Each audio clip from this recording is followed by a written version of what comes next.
IBTC, like I said, we're really in celebration mood, but coming to the fixed income space, trading activities in the bond market last week was relatively flat, though there was a sell down targeted at specific instruments following the release of the February bond auction circular. Meanwhile, the Debt Management Office plans to offer 105 billion naira in the reopened April 2017, June 2019, and January 2022 bonds at the February auction on the 13th of February. And to give us more on the bond market and, of course, the mood on his trading floor is Sam Ocheho, he's head of global market trading at Stanbic IBTC.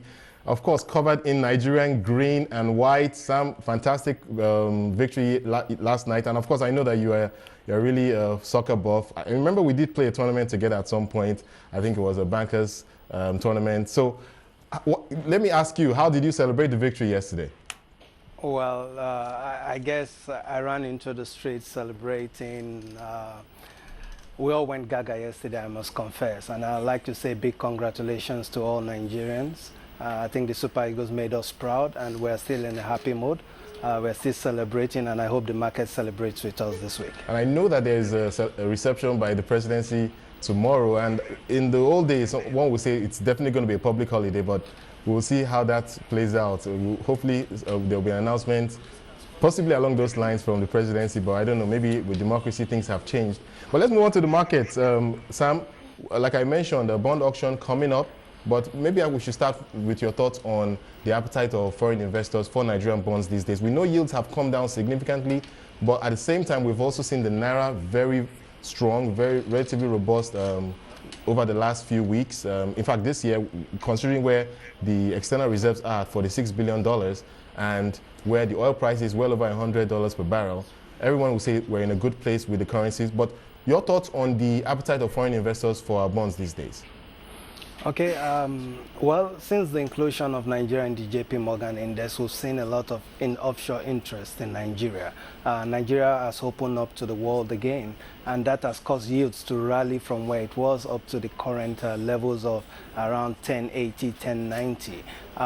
This is we're beginning to see some slowdown from an offshore appetite, in the sense that the current level seems not to be as attractive as it used to be. So what we're seeing is a movement from bonds into T-bills, which still offer attractive yield and short duration compared to where the yields on the bonds are. So if you ask me, the flows we see mostly these days are into into T-bills and equities as opposed to bonds.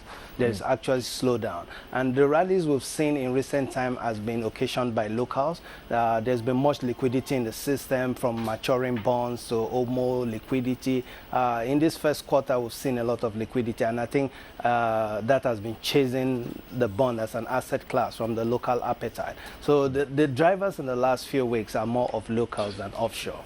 Okay, and bond T-bill yields are somewhere around 11% right now. How much lower do you think they could go? And at what point do you think we may see a shift of investor appetite, particularly from the foreign investors in that space?